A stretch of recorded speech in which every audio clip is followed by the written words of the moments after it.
Hello, Bernice Barry, and welcome to Better Reading. I've just run into Bernice actually, and she's agreed very kindly to have a chat to camera and to talk to us about her biography that she's written, or about the biography that's written. It's not about you, it's about somebody else. We're actually in Perth, in Western Australia. It's part of our Meet the Author Live series. Hello, Bernice. Hello Cheryl, and thank you for inviting me to do my first Facebook Live interview. And what are you doing here in Perth? What brings you to Perth today? I'm here for the Heritage Perth weekend. I'm doing a couple of talks, and if anyone's, there's one today, but that's fully booked, but tomorrow morning at 11:30, Perth Town Hall, and all the events are free, and there's a few tickets left, so okay. I'll see a few people there. Well, if you live in Perth, look it up. We're chatting with Bernice Barry. She's here talking about the biography she's written. It's been published by Picador. Can you tell us a little bit about it and show us the cover of the book? That's the book, Georgiana Molloy, The Mind That Shines. And it is a biography of an amazing woman who arrived here in Western Australia in 1830.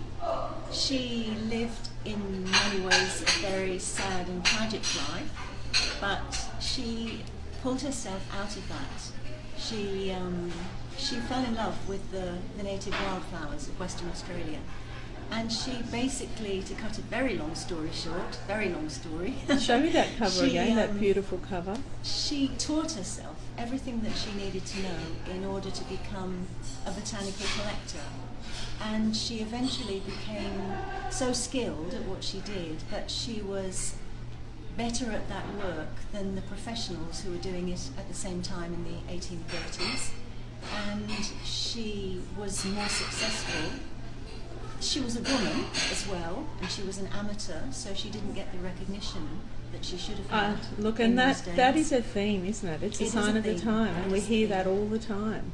Yes. What made you write about her? Why her?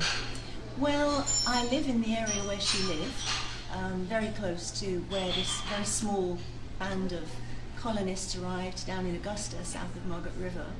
And it's very difficult not to have heard of Georgiana Molloy. There's a wine named after her, there's a school, there's an island. And I read a biography that was written about 22 years ago.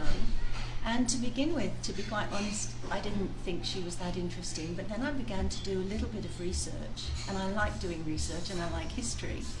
And I began to realise that there were quite a few parallels in her life with mine, because in a way I've been a settler into Western Australia and I've learned to love the wildflowers. And then I began to find that there were mysteries in her life. And I discovered that without too much difficulty, after 150 years of mystery, I began to find out the answers to some of those things. And then, to cut another long story short, I got a little bit addicted to finding out more about her life. I can see that, because it seems to be a passion.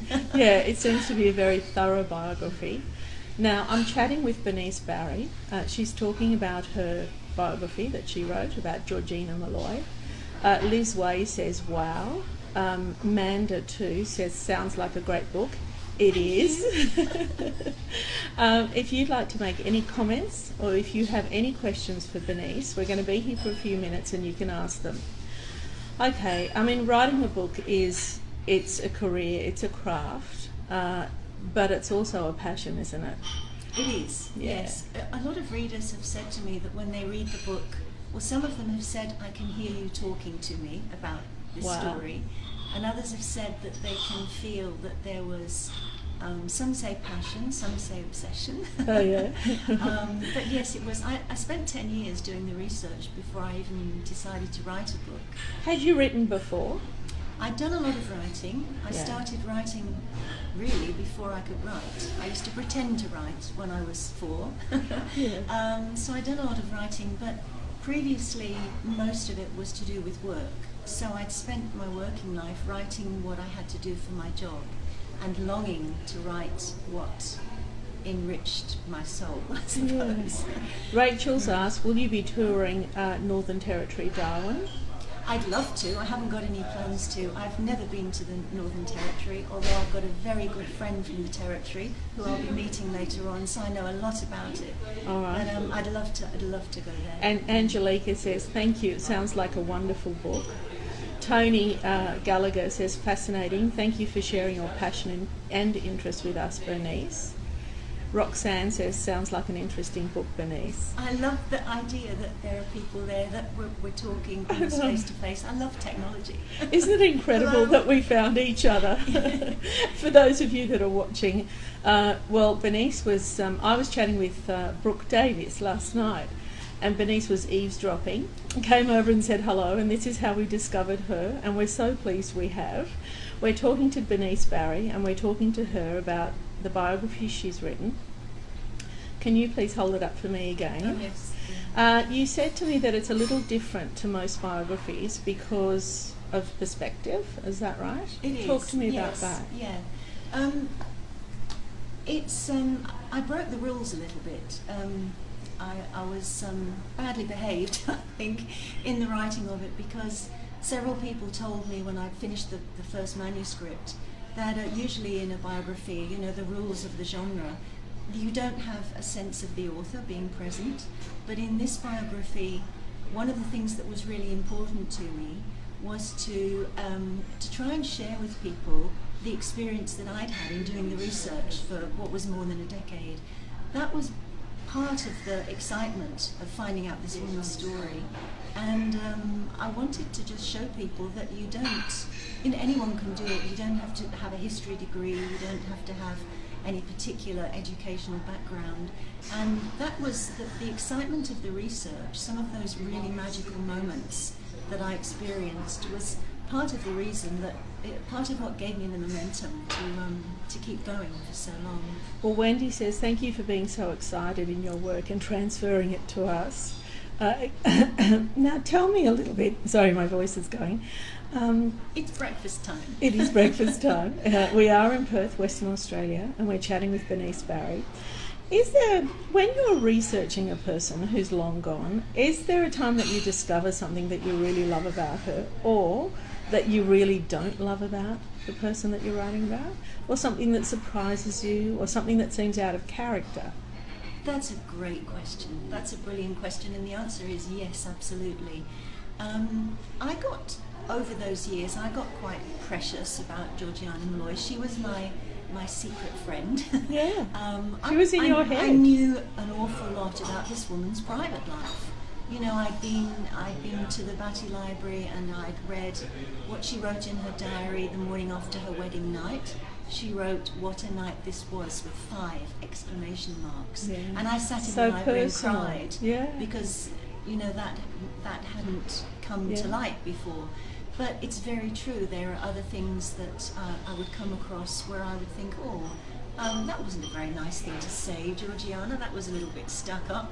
And I think now, in retrospect, I can look back and think, well, sometimes you do have high expectations of your friends and they let you down. She was a human being, you know, like the rest of us. But overall, and she was a friend. Yes, yes. It was quite difficult to let go of her. I remember sitting once in a cafe outside a bookshop, and we'd just been over to talk to someone in the bookshop, and I was sitting with my coffee and I saw somebody come out of the bookshop with a brown paper bag, and I suddenly realised that people I'd never met and would never meet were buying my book and reading the story I'd written, and I'd given it away, and I felt, I'm going cold telling you really. I am too. I felt like you know, when a child leaves home and they're going off to uni and they're walking down the path, and you go to wave but they don't turn around and they're gone.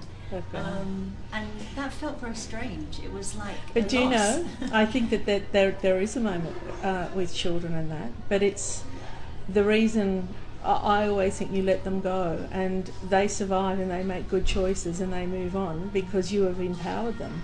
And that's what you've done for Georgiana Molloy. You've given her a voice and you've empowered her. That was in the beginning, when I decided I would try and gather all this stuff that I'd accumulated over a decade. I thought all I really wanted to do was to tell the story, because there were a couple of previous biographies that were They were very detailed, but they focused on one part of her life. Yeah. They missed out the first 24 years, really. And what I was finding was that those years really shaped this woman. You know, that the relationships you have in your family, her family was a pretty dysfunctional family. She had an alcoholic sister. She had a very difficult relationship with her mother. Her father died when she was very young. Those are the things that make you the person that you become, Absolutely. in part. They explained a lot that came later when she arrived in Western Australia. I think it's Magalea Angelica says, it's sad, as a writer you wanted to tell the truth. So that's quite a lovely comment. Well, Bernice Barry, I mean, how lucky for me, how lucky for the Better Reading community and all our readers to have found you this morning, and for you to have taken the time out to chat with us. Thank you ever so much, I've enjoyed it, and thank you. Before we go, just hold up the book so we can see it, don't be shy. Georgiana This is one Molloy. of her dried specimens on the cover. Beautiful. It's a Barony. Good luck with your events in Perth. Thank you very much, thanks, bye-bye.